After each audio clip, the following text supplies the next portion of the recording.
everyone. Magandang araw sa inyong lahat. Welcome to my next video. Okay, so guys, kagabi, iba yung pakiramdam ko. Kaya, eto may mga tinatawag kami dito sa Cebu na tuo or steam. Yung may pinakulo ang tubig, tapos may luya, tsaka lemon, tapos inasinan.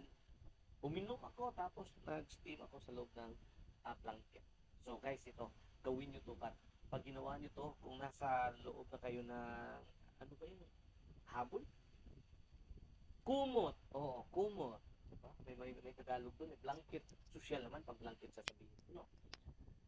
Pag nasa loob ka, close eyes lang daw po tayo. Sabi nga ng lola ko. Kasi yung lola ko dito sa Cebu, ganun din yung pinapagawa niya sa amin ng bata. Okay, so ito, panoorin natin. Baka masubukan ito, masabi nyo, wow, effective ba?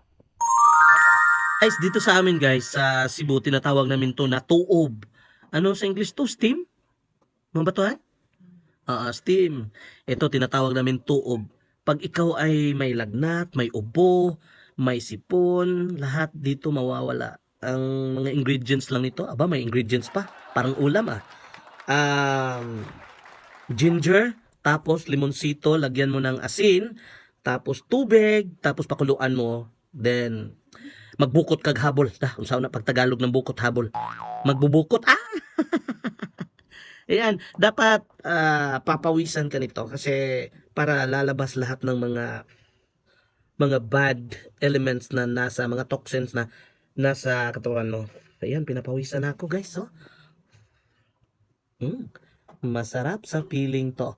Kasi ilang araw na kasi na sumasakit ulo ko kaya ito ginagawa ko. Oo, dapat sana nung isang araw ko pa to ginawa Kaya lang nagtapol-tapol yung katawan ko kaya hindi ko nagawa to. So guys, pag kayo'y nilagnat at parang hindi nyo na kaya, gawin nyo na to kasi maganda ang effect nito. Okay? So sa mga ayan, papawis ka talaga. Papawisan ka talaga. Tingnan mo yung mukha ko. Ayan. Yan pawis na pawis. Aba, ang gwapo ko pala. Dito lang ako. Magtuob na lang ako kay gwapo man kog natuuban di ay. Ayan. So, that's all for today's video.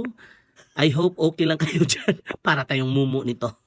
Sige, kung gusto nyo, sige, subukan nyo to guys para sa pamilya nyo, sa anak nyo, asawa, ina, ama, at sa lahat-lahat ng tao sa buong mundo. Hello, madlang people. Happy All Souls Day, everyone.